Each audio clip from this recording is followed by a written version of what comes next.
Hey, hi guys, welcome to Compound the Money. So today we are going to see कैसे आप risk management techniques को apply करके options trading में successful हो सकते हो। एंड अगर ये सब टेक्निक्स आप अप्लाई करोगे तो डेफिनेटली ऑप्शन ट्रेडिंग में आपको ज्यादा लॉस होने के चांसेस बहुत बहुत कम है। That means you will already know your profit and loss in advance. Okay, तो वन बाय वन करके हम लोग देखते हैं गाइस क्या है 5 risk management techniques in option trading. So let's go to number one. So number one guys, क्या करना पड़ता है कि पहले तो आपको रिस्क मैनेज करने के लिए रिस्क समझ में आना चाहिए, राइट? कि कोई भी स्ट्रैटेजी अगर ऑप्शंस की डाल रहे हो तो उसमें रिस्क कितना है या फिर रिस्क और रिवॉर्ड रेशियो क्या होता है। तो ये समझने के लिए बहुत पहले से आपको उस स्ट्रैटेजी को या तो आप कोई ऑप्शा जैसे टूल में डाल के देख सकते हो कि आपका रिस्क रिवॉर्ड रेशियो क्या है। मतलब अगर आपने स्ट्रैटेजी डिप्लॉय की, इतना कैपिटल लगाया, तो अगर रिस्क कितने का है तो रिवॉर्ड कितने का होना चाहिए। All those things you can study. Maximum loss होने के चांसेस कितने हैं, मैक्सिमम प्रॉफिट होने के चांसेस कितने हैं, all those things you should know in advance. Then only आप रिस्क को मैनेज कर पाओगे, राइट? नहीं तो पहले से अगर पता ही नहीं रहेगा कि आपको रिस्क कितना है कोई भी ट्रेड लेने में, तो you will be not be able to cut your losses at right time, या फिर उसके एडजस्टमेंट वगैरह आप सही टाइम पे नहीं कर पाओ।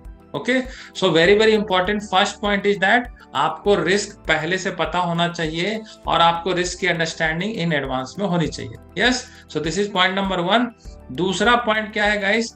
Portfolio diversification, right? तो पोर्टफोलियो डाइवर्सिफिकेशन बहुत ज्यादा जरूरी है आज के डेट में, because you can not depend on only one strategy. जैसे आप स्टॉक मार्केट में इन्वेस्ट करते हो तो वहां भी जब आप स्टॉक मार्केट में आप डिफरेंट डिफरेंट शेयर्स लेते हो, राइट? तो वहां भी काफी पोर्टफोलियो डाइवर्सिफिकेशन पे ध्यान देते हो। लाइक अगर एक स्टॉक आपने टीसीएस लिया विच बिलोंग्स टू कौन सी इंडस्ट्री, आपने आईटी का लिया, तो फिर एक टाटा मोटर्स भी आप साथ में लेते हो, राइट? उससे क्या होता है, पोर्टफोलियो आपका डाइवर्सिफाई हो जाता है इन टर्म्स ऑफ। फिर आप आपने एक टाटा मोटर्स लिया, एक टीसीएस लिया, फिर आप एक रिलायंस लोगे जो डिफरेंट सेक्टर से बिलोंग करता है, राइट? फिर आप हो सकता है एक फार्मा लोगे which is Sun Pharma, something like that, right? तो आप डेफिनेटली जब भी स्टॉक मार्केट में भी इन्वेस्ट करते हो तो आप पोर्टफोलियो को डाइवर्सिफाई करते हो। तो सेम वे कभी भी आप जब ऑप्शन ट्रेडिंग करते हो तो यहाँ भी पोर्टफोलियो डाइवर्सिफिकेशन बहुत जरूरी है। तो यहाँ पे अगर पोर्टफोलियो डाइवर्सिफिकेशन की बात करूं तो it is like different strategy आपको लर्न करनी चाहिए। सो डिफरेंट स्ट्रैटेजी में अपना पैसा डालना चाहिए। Suppose you want to put 10 lakh in option trading, तो आपको एक ही स्ट्रैटेजी में नहीं 10 लाख डिप्लॉय कर देना है, राइट? आपको डिफरेंट डिफरेंट 5 स्ट्रैटेजी 6 स्ट्रैटेजी में डिप्लॉय करके आपको पोर्टफोलियो को पूरा अच्छे से डाइवर्सिफाई करना है, या फिर आप बोल सकते हो रिस्क डाइवर्सिफाई कर सकते हो। और पोर्टफोलियो डाइवर्सिफिकेशन देखिए इन टर्म्स ऑफ स्ट्रैटेजी भी हो सकता है, इन टर्म्स ऑफ इंडेक्स भी हो सकता है। सपोज 10 लाख आप लगा रहे हो तो आप 5 लाख आप निफ्टी में लगा सकते हो, 5 लाख बैंक निफ्टी में लगा सकते हो।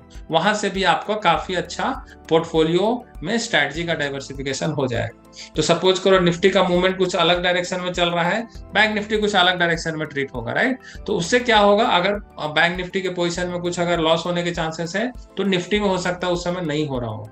बट अगर सेम सारा कैपिटल आपने बैंक निफ्टी में डाल दिया, उसमें अगर अचानक से मूवमेंट आ गया, अचानक से अनफेवरेबल सिचुएशन आ गई, तो सारा पैसा आपका अटक सकता है और लॉस हो सकता है, right? So this is very important, you have to diversify based on strategy. तो इन पोर्टफोलियो की जगह in options trading you can tell strategy diversification. Okay, this is second point.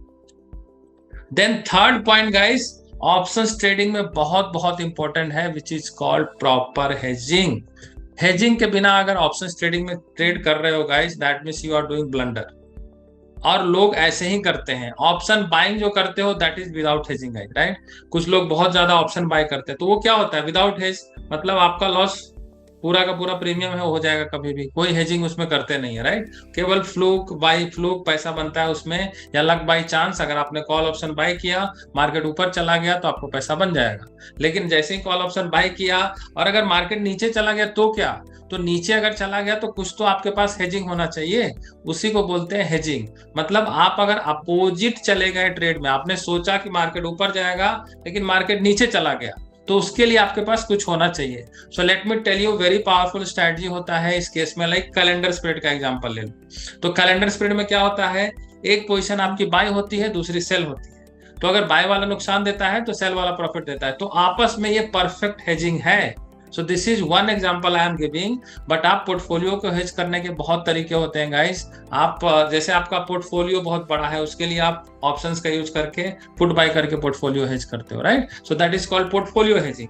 But strategy में भी hedging होता है। जैसे आप अगर कॉल स्प्रेड डिप्लॉय कर रहे हो, at the same time you can deploy put spread also. उससे क्या हो जाएगा, हेज हो जाएगा पोजीशन, राइट। अगर मार्केट ऊपर जा रहा है तो पुट स्प्रेड वाला तो प्रॉफिट देगा ना, अगर आपने रेशियो स्प्रेड डाला हुआ है।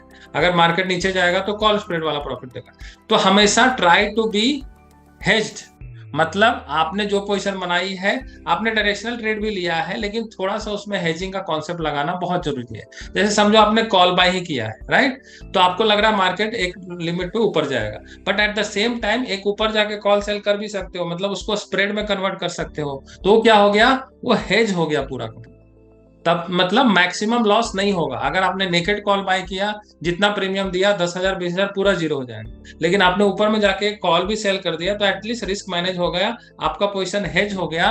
तो मैक्सिमम लॉस ना होके हो सकता है 50% लॉस हो सकता है 60% लॉस हो। That is how you can do hedging. तो हेजिंग के एन नंबर ऑफ तरीके हो सकते हैं guys. I have given 2-3 example, but इसका डिफरेंट स्ट्रेटजी में डिफरेंट तरीके से आप हेजिंग कर सकते हो। Yes, so this is number 3 where you have to do proper hedging. And then position sizing is also very important, correct। Position sizing का मतलब क्या होता है कि अब 10 लाख का है तो आपको रिस्क पहले से पता होता है कि 10 लाख की पोजीशन बनाई तो कितना रिस्क है। तो हमेशा आपको ध्यान रखना है कि आपका पोर्टफोलियो 5% 10% से ज्यादा ड्रॉडाउन नहीं होना चाहिए। तो अगर आपका मैक्स लॉस 10% से ज्यादा है तो वहां पे आप डिफरेंट स्ट्रेटजी का सहारा ले सकते हैं, right. So that is called position hedging, position sizing, जहां पे आप डिपेंड करते हो किसको कैसे क्या हेज करके रखना है, साइजिंग करना है। जैसे आप समझो 5 स्ट्रेटजी कर रहे हो, राइट, तो कुछ पैसा आप एक स्ट्रेटजी में डालो, कुछ दूसरे में डालो, कुछ तीसरे में डालो, और हर एक का लॉस अलग अलग रहेगा। तो आपका ऑटोमेटिकली पोजीशन साइजिंग भी परफेक्ट बैठ जाएगा, राइट। तो ये डिपेंड करता है आपके ओवरऑल पोर्टफोलियो के रिस्क पे भी। जैसे आप 10 लाख का ट्रेड कैपिटल यूज कर रहे हो, तो कभी भी आप चाहते हो कि मेरा पोर्टफोलियो में कभी भी 50,000 के ऊपर का लॉस ना हो, तो आप उस हिसाब से अपनी स्ट्रैटेजी को डिप्लॉय कर सकते हो जिसमें मैक्स लॉस मैक्सिमम 50,000 हो, उससे ज्यादा ना हो। तो उसके लिए आप डिफरेंट स्ट्रैटेजी का भी यूज कर सकते हो, या फिर सेम स्ट्रैटेजी में भी आप उसको हेज प्रॉपरली रखोगे तो मैक्स लॉस अपने आप कम हो जाएगा, राइट। जैसे मैं एक बटरफ्लाई का एग्जांपल देता हूँ, तो बटरफ्लाई में अगर आप लेते हो तो अगर 400 पॉइंट 200 पॉइंट का बटरफ्लाई डालते हो, so it is hardly giving you 900 या 1,000 का लॉस देता है, राइट। तो इस दिस केस में पोजीशन बड़ी हो सकती है, मतलब हम नंबर ऑफ बटरफ्लाई ज्यादा डिप्लॉय कर सकते हैं। बट अगर आप स्ट्रैंगल डिप्लॉय करते हो जहां पर रिस्क ज्यादा होता है, राइट, तो रिस्क ज्यादा होता है मतलब पोजीशन फिर कम करनी पड़ेगी, राइट। तो कुछ स्ट्रेटजी ऐसी होती है जहां पे अनलिमिटेड लॉस के भी पोटेंशियल होते हैं, पहले तो उसको भी हेज करके थोड़ा लिमिटेड करना है। उस लिमिटेड में भी पोजीशन साइजिंग इस हिसाब से करनी है कि ऐसा नहीं 10 लाख का पूरा स्ट्रैंगल डाल दिया, 10 लाख में पूरा का पूरा स्ट्रैडल डाल दिया, तो क्या होगा, अगर सडन मूवमेंट आया तो आपका पूरा का पूरा समझो 10 लाख में से 2-3 लाख गायब हो जाएगा, राइट। सो अगर आपने ढंग से पोजीशन साइजिंग नहीं की है, नंबर ऑफ लॉट्स बढ़ा दिया बिना ये जाने समझे कि आगे जाके हो सकता है एडजस्टमेंट में भी पैसा की जरूरत पड़े, या फिर कुछ स्ट्रैटेजी को बचाने के लिए आगे जाके आपको पैसे की जरूरत पड़ सकती है, आपने वो भी नहीं बचाया, this is called position sizing. Okay, so position sizing is also very important, so that you have to take care. Then next आता है guys which is very important, education and learning. जो 90% लोग गाइज अभी 90 days में अपना 90% capital खो देते हैं। क्यों हो रहा है गाइज ये ऑप्शंस ट्रेडिंग में? This is just because of lack of education. मतलब आप प्रॉपर से सीखते नहीं हो एंड डायरेक्ट ऑप्शंस ट्रेडिंग करना स्टार्ट कर सकते हो। किसी के बोलने पे स्टार्ट कर देते हो कि चलो कॉल बाय करना है, आज बोला है उसने कॉल बाय करने तो कॉल बाय। टिप्स टेलीग्राम ये सब फॉलो करके आप अननेसेसरी अपना पैसा को उड़ाना स्टार्ट कर देते हो, राइट। जिसमें क्या होता है, विदाउट हाफ एजुकेशन भी बोल सकते हो।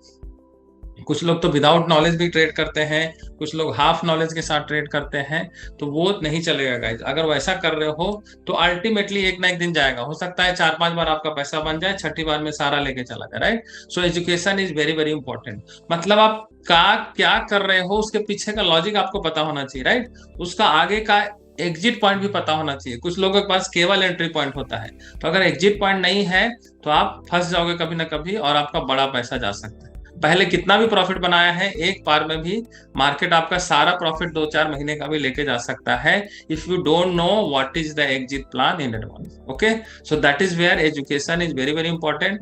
और केवल एजुकेशन करके छोड़ना नहीं है, उसको आपको अप्लाई भी करना है, उसको लर्न करते रहना है, उसको प्रैक्टिस करते रहना है, that is very very important. नहीं तो पेपर में सब कुछ अच्छा दिखता है guys, you do back testing तो सब अच्छा दिखेगा आपको कि नहीं ये अच्छा है, ये अच्छा है, लेकिन जब एक्चुअल में जब आप ट्रेड लेते हो तो उसमें काफी सारे चैलेंजेस होते हैं। उस चैलेंजेस को जब आप बार बार करोगे तभी आप उसको ओवरकम करने के तरीके खुद से भी ढूंढोगे, या फिर आपको किसी एक्सपर्ट ने समझाया है तो वो सब तरीके आपको बार बार रिपीट करने की जरूरत है, जहां से आप कोई भी सिचुएशन अगर दोबारा वैसी आती है तो आप दोबारा बच सकते हो और बड़े आराम से बिना प्रॉफिट या फिर बिना लॉस के भी आप निकल सकते हो, अगर आपका ट्रेंडिंग हो गया मार्केट या समथिंग लाइक दैट, राइट। तो this is also very very important. So I have given you 5 tricks and techniques guys, कैसे आप रिस्क मैनेजमेंट को अवॉइड कर सकते हो और अपने लॉस को कम कर सकते हो। If you want to know more about details and strategy guys, you can click on the link below, जहां पे आपको मेरे वेबिनार का लिंक दिया गया है। So you can definitely come and join my webinar and I will tell you कैसे आप और इसको अच्छे से स्ट्रेटजी में इंप्लीमेंट कर सकते हो। Thank you so much, all the best guys.